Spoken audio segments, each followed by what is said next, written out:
Assalamualaikum warahmatullahi wabarakatuh. Bismillahirrahmanirrahim. Alhamdulillahirabbil alamin.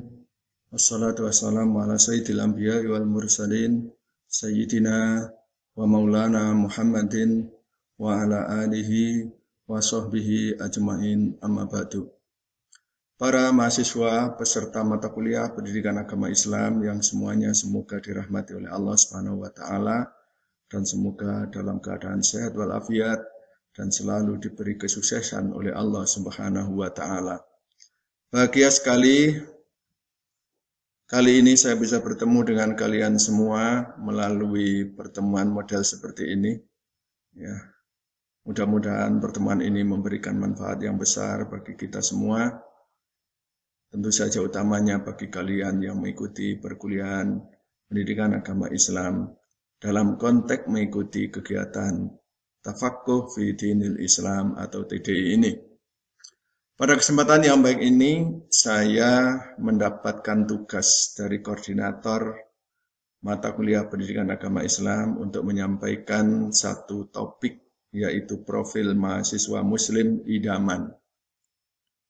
Mudah-mudahan pembicaraan ini tidak lama, tetapi tentu kita semua berharap manfaat yang kalian peroleh juga sangat banyak. Baiklah, kita mulai para mahasiswa yang saya banggakan.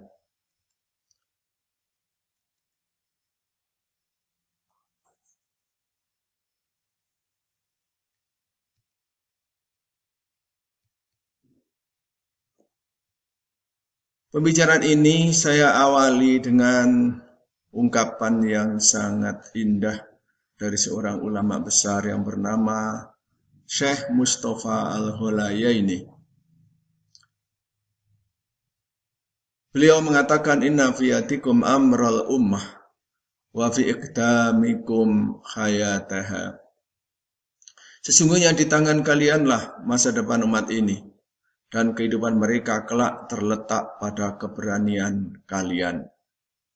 Ungkapan ini merupakan motivasi yang sangat indah dari beliau kepada para pemuda, utamanya para pemuda yang terpelajar seperti kalian semua.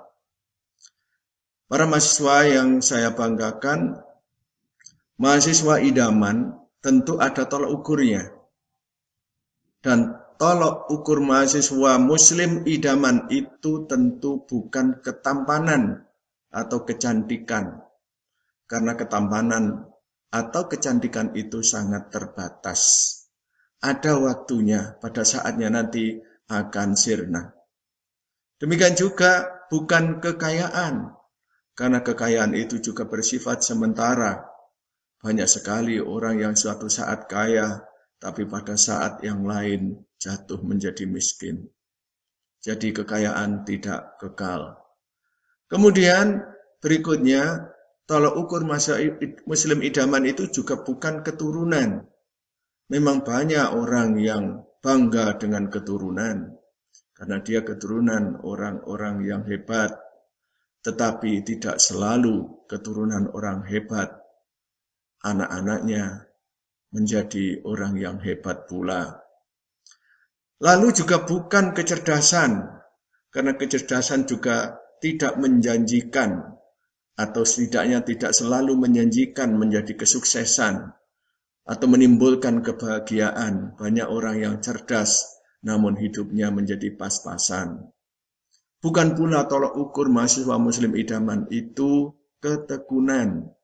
Memang ketekunan dibutuhkan untuk menjadi orang baik, untuk menjadi orang sukses. Tetapi ketekunan juga bukan jaminan untuk menjadi orang yang sukses. Kemudian yang berikutnya juga bukan ketenaran. Karena ketenaran juga bersifat sementara.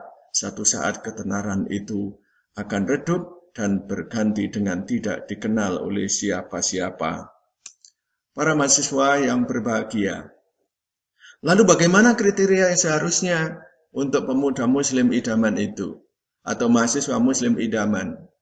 Kita kembali saja kepada petunjuk Allah SWT dalam Al-Quran. Al-Quran surat Al-Hujurat ayat 13 menunjukkan kepada kita Sebuah firman Allah Subhanahu wa taala yang menyatakan inna akramakum indallahi atqakum. Sesungguhnya orang yang paling mulia di antara kamu di sisi Allah ialah orang yang paling takwa di antara kamu. Jadi yang paling mulia menurut Allah Subhanahu wa taala, dan tentu ini yang benar atau ini yang paling benar, yaitu orang yang paling bertakwa, yang paling mulia di sisi Allah Subhanahu wa taala. Hal ini berlaku bagi siapa saja, bagi orang tua maupun orang muda, bagi orang kaya maupun bagi orang miskin, bagi siapa saja, statusnya apa saja, maka yang paling mulia di antara mereka adalah yang paling bertakwa. Dan ketakwaan ini perlu diingat, yang lebih mengetahui hanyalah Allah Subhanahu wa taala. Hadis Rasulullah sallallahu alaihi wasallam yang diriwayatkan oleh Imam Bukhari dan Imam Muslim menyatakan, "Fatfar bidzatiddin, taribat yadak." Pilihlah yang kuat agamanya, maka engkau akan beruntung.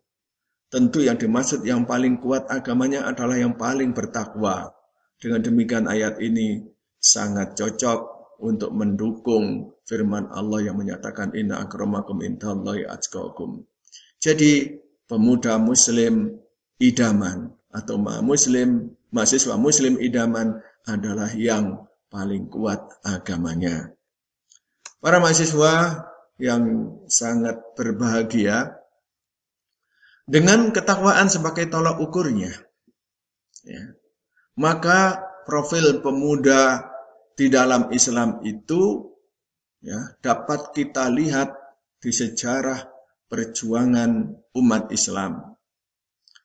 Kita awali saja dari para nabi. Masa muda para nabi. Kita awali dari masa muda para nabi, di antaranya adalah Nabi kita Muhammad sallallahu alaihi wasallam. Nabi kita Muhammad sallallahu alaihi wasallam sejak muda sudah menjadi orang terbaik di kalangan mereka, di kalangan orang-orang Arab, di kalangan kabilah-kabilah yang ada di Arab saat itu. Sehingga beliau itu sebelum diangkat menjadi nabi pun sudah sangat dikenal, sangat terkenal dengan sebutan Al-Amin, orang yang paling bisa dipercaya. Kemudian Nabi Ismail juga begitu. Nabi Ismail alaihissalam sejak muda sudah menampakkan menjadi orang yang sangat bertakwa kepada Allah Subhanahu wa taala, sehingga walaupun dikorbankan oleh orang tuanya dalam arti disembelih karena mengikuti perintah Allah Subhanahu wa taala, beliau pun dengan taatnya mengikuti apa yang disampaikan oleh ayahandanya.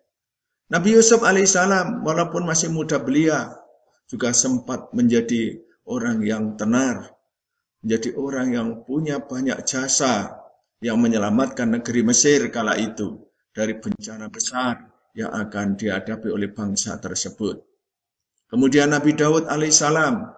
Nabi Daud ini di dalam Al-Quran, surat Al-Baqarah, bagian terakhir juz 2 itu dinyatakan bahwa beliau adalah seorang panglima perang dari seorang raja yang juga disebutkan di dalam ayat itu yang bernama Tolut, yang raja itu mendapatkan kepercayaan dari rakyatnya untuk menyerang Raja Jalut yang sudah sekian lama Raja Jalut itu merampas negara mereka, menjajah negara mereka. Maka dengan kepemimpinan Raja Tolut dan dengan seorang panglima perang yang hebat, yang masih muda belia, yang bernama Daud, yang kelak menjadi Nabi Daud, maka perang pun dilaksanakan dan kemenangan diberikan oleh Allah kepada Raja Tolut beserta rakyatnya pada saat itu. Nah, para mahasiswa yang berbahagia, berikutnya adalah masa muda para sahabat Nabi alaihi salatu wassalam. Kita tentu sangat kenal dengan Ali bin Abi Thalib, ya. Kenal dari sejarahnya tentu saja. Ali bin Abi Thalib tercatat sebagai seorang sahabat yang paling muda di dalam masuk Islamnya, ya. Jadi sahabat yang paling muda masuk Islam itu adalah Ali bin Abi Thalib. Dapat dikata masih muda belia. Beliau sudah menjadi pendukung Rasulullah yang dapat diandalkan. Kemudian Aisyah, istri Rasulullah Sallallahu Alaihi Wasallam, yang dinikah oleh Rasulullah juga masih sangat muda, bahkan masih terlalu muda, yang ternyata jasanya juga luar biasa terhadap perjuangan umat Islam. Terlalu banyak hadis yang diriwayatkan oleh Aisyah alaihissalam. Itu salah satu hikmah Rasulullah menikah dengan Aisyah radhiyallahu anha. Lalu kita beralih kepada masa muda para ulama, tokoh-tokoh madhab. Ada Imam Syafi'i, Imam Hanafi, Imam Maliki, Imam Hambali. Ternyata mereka itu ketika masa muda juga sudah menjadi orang-orang yang hebat. Orang-orang yang sangat diandalkan oleh agama Islam. Orang-orang yang sangat berjasa di dalam Islam. Sejak masa muda sampai akhir hayatnya. Kemudian kalau kita melihat kemerdekaan negara kita Indonesia, ternyata juga dirintis kemerdekaan itu oleh para pemuda. Mulai dari berdirinya Budi Utomo tahun 1908, ya, sampai dengan perjuangan-perjuangan berikutnya, yang semua itu yang paling dominan adalah para pemuda. Nah, para mahasiswa yang sangat saya banggakan, bagaimana pemuda dan pemudi yang bertakwa itu. Setidaknya ada 2 syarat seorang pemuda dan pemudi dikategorikan sebagai orang yang bertakwa. Para mahasiswa dan mahasiswi dikategorikan sebagai mahasiswa dan mahasiswi yang bertakwa. Syarat yang pertama adalah berilmu. Dan syarat yang kedua adalah beramal. Nah, berilmu dalam pengertian bahwa orang yang bertakwa itu memiliki kecerdasan. Kecerdasan apa? Ya, kecerdasan intelektual. Ini menjadi satu kebutuhan mutlak nih, kecerdasan intelektual. Kita tahu bahwa di dalam kita menjalankan agama, ada ungkapan yang tidak boleh kita lupakan, yaitu waman bighairi ilmin ya'malu a'malu mardudatun la tuqbalu. Barang siapa melakukan ibadah dengan tanpa didasari ilmunya, maka ibadahnya itu ditolak, tidak diterima oleh Allah Subhanahu wa taala. Kecerdasan yang berikutnya adalah kecerdasan sosial. Mahasiswa atau pemuda-pemudi yang bertakwa harus cerdas secara sosial, pandai bergaul di dalam masyarakat. Kemudian juga memiliki kecerdasan spiritual. Hal-hal yang bernilai ibadah juga menjadi perhatiannya dalam kehidupannya sehari-hari. Kemudian juga memiliki kecerdasan emosional, dalam arti mampu mengendalikan diri, tidak mengedepankan emosinya. Kemudian pemuda dan pemudi yang bertakwa, mahasiswa dan mahasiswa yang bertakwa, tentu juga harus beramal. Dalam arti mereka harus menjadi ummatan wasaton, umat yang moderat, yang ini ditandai dengan bekal-bekal yang tidak boleh dinafikan, yaitu bekal iman, bekal Islam, bekal ihsan. Ketiga hal ini harus menjadi satu dalam setiap langkah dan tutur kata sepanjang kehidupannya. Jadi tutur kata dan tingkah lakunya didasarkan pada keimanan, kemudian dipraktekkan dengan memperhatikan dan memenuhi syariat hukum Islam. Dan semua itu dilaksanakan dengan cara yang sebaik-baiknya dengan memperhatikan kesopanan dan kesantunan yang menurut bahasa agama, semua apa yang dilakukan dan ditutur katakan penuh dengan nilai-nilai keimanan, keislaman, dan keihsanan. Para mahasiswa yang semuanya saya banggakan. Mahasiswa idaman, sebagaimana disebutkan di dalam topik pada awal pertemuan saat ini, secara lebih mudahnya untuk kita ingat adalah mereka itu tentu memiliki atau memenuhi 4 poin ini. Yang pertama, mencintai dan dicintai oleh Allah Subhanahu wa taala. Jadi kita harus mencintai Allah. Kalau kita mencintai Allah, pasti nanti akan dicintai oleh Allah Subhanahu wa taala. Dan orang yang mencintai Allah itu syaratnya adalah harus mencintai Rasulullah sallallahu alaihi wasallam. Dan siapapun yang mencintai Rasulullah sallallahu alaihi wasallam, maka akan dicintai oleh Rasulullah sallallahu alaihi wasallam.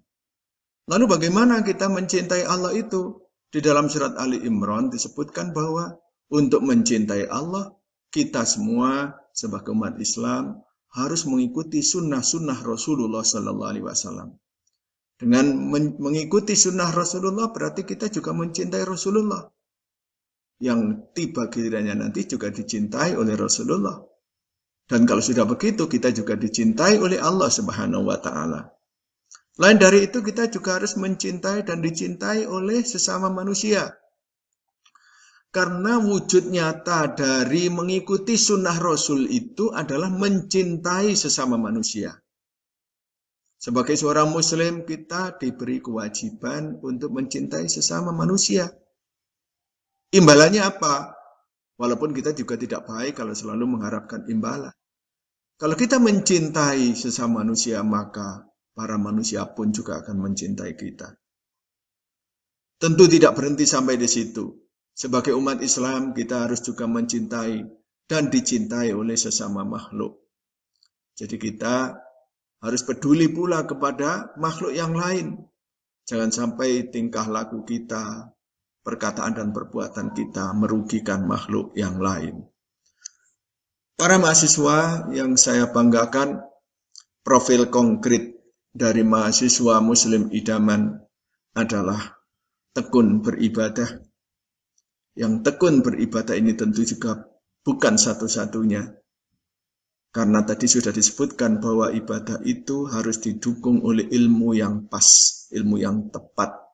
Nah, untuk itu perlu pemuda idaman itu juga harus tekun belajar. Belajar dan belajar sepanjang hayat. Sampai Allah menjemput kita. Sampai ajal kita berakhir. Kemudian yang berikutnya adalah pemuda idaman, pemuda muslim idaman atau mahasiswa muslim idaman harus hormat kepada yang tua dan sayang kepada yang muda. Dan lebih dari itu, maka mahasiswa idaman atau mahasiswa muslim idaman harus menghindari berbagai kemaksiatan dan kemungkaran.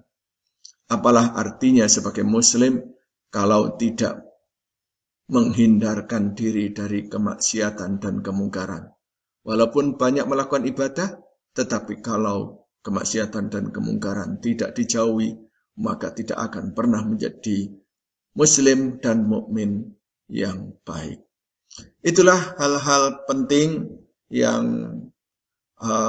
telah kami rangkum di dalam materi TDI kali ini. Mudah-mudahan bermanfaat bagi kita semua, dan mudah-mudahan pula kalian oleh Allah diberi tambahan ilmu yang bermanfaat, ilmu yang berkah, sehingga kalian oleh Allah dijadikan sebagai hambanya yang beroleh keselamatan di dunia maupun di akhirat.